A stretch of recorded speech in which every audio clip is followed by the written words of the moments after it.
एकलव्य जन कल्याण महासभा कानपुर के तत्वाधान में परम श्रद्धेय स्वर्गीय कल्याण सिंह जी बाबूजी की श्रद्धांजलि सभा का आयोजन किया गया, जिसकी अध्यक्षता समिति के अध्यक्ष माननीय सुखलाल निषाद जी ने की एवं संचालन समिति के महामंत्री माननीय रमेश वर्मा निषाद जी सदस्य राज्य पिछड़ा वर्ग आयोग उत्तर प्रदेश सरकार ने की, जिसमें सभी वक्ताओं ने परम पूज्य बाबूजी के आदर्शों व सिद्धांतों पर चलने की बात कहा, जिसमें मुख्य रूप से राज्य पिछड़ा वर्ग आयोग उत्तर प्रदेश सरकार के सदस्य माननीय रमेश वर्मा निषाद जी ने कहा, समिति की ओर से परम पूज्य बाबूजी को भारत रत्न देने की मांग की जाएगी। श्रद्धांजलि सभा में मिथिलेश लोधी, सरवन कुमार, शशि सिंह, महेश वर्मा, देवी प्रसाद, सुनील माझी, ब्रिज नारायण निषाद, हिमाचल निषाद, इंजीनियर आकाश वर्मा, राज बहादुर, अवधेश निषाद, सुनील वर्मा, नीरज निषाद, रामनाथ निषाद, पुत्र लोधी आदि लोग ने उपस्थित होकर परम पूज्य बाबूजी को श्रद्धा सुमन अर्पित किए। कानपुर से न्यूज फायर के लिए रूपेश पांडेय की रिपोर्ट।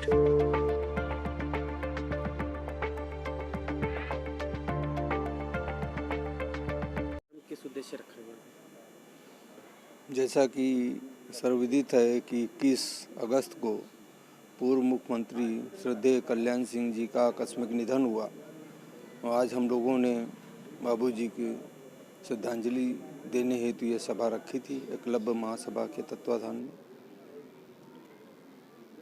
तो इसके अलावा कुछ और भी प्रोग्राम हुआ या इसमें आपकी जो है संस्था के पदाधिकारी? नहीं, संस्था के पदाधिकारी सदस्य सब लोग थे।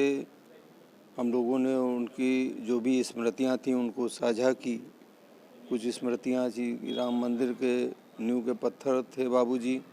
जिस तरह से उन्होंने प्रधानमंत्री जी को जवाब दिया था वह वास्तव में एक इतिहास बन गया है कि प्रधानमंत्री जी ने पूछा कि हमें जानकारी में आया है कि कार सेवक गुम्मद पे चढ़ गए हैं, तो बाबूजी ने कहा हमें उसके एक कदम आगे की सूचना है कि कार सेवक गुम्मद को तोड़ने लगे हैं, फिर भी मैं गोली नहीं चलाऊंगा, मैं गोली नहीं चलाऊंगा, मैं गोली नहीं चलाऊंगा। यह शब्द उनके आज सोशल मीडिया पे भी खूब उनके इस बयान को बहुत स्थान मिला। यहाँ भी हम लोगों ने उनकी जो ईमानदारी की छवि थी वह साझा की कि इस बार एक बार मुस्तफ़ा यहाँ एसडीएम थे और उनको हटाने के लिए सारे जनप्रतिनिधि गए थे, तो सबकी शिकायत सुनने के बाद में उन्होंने इतना पूछा, अच्छा ये बताओ ईमानदार था कि बेईमान? तो ईमानदार अधिकारी को बेईमान कैसे कोई बता सकता था? तो सरला बहन जी उस समय मेयर थी, तो उन्होंने कहा कि नहीं ईमानदार था। तो मुस्लिम था लेकिन ईमानदार था, ईमानदारी उनको बहुत प्रिय थी। तो उन्होंने कहा बाकी कमियां, आपका फ़ोन नहीं उठाता है, तवज्जो नहीं देता है, मैं कह दूंगा कानपुर के नेता बड़े नेता हैं, इनका फ़ोन ज़रूर उठा लिया करो और काम भी देख लिया करो।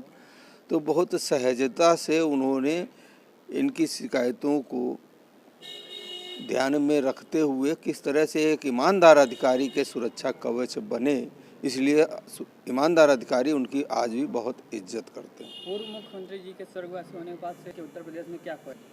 अपूर्णीय क्षति है उत्तर प्रदेश की और भाजपा की। भाजपा की नहीं, पूरे जो उन्होंने शासन करके दिखाया, एक नज़ीर बनाई कि जिस तरह से भ्रष्टाचार के चलते गरीब बच्चों के, योग्य बच्चों के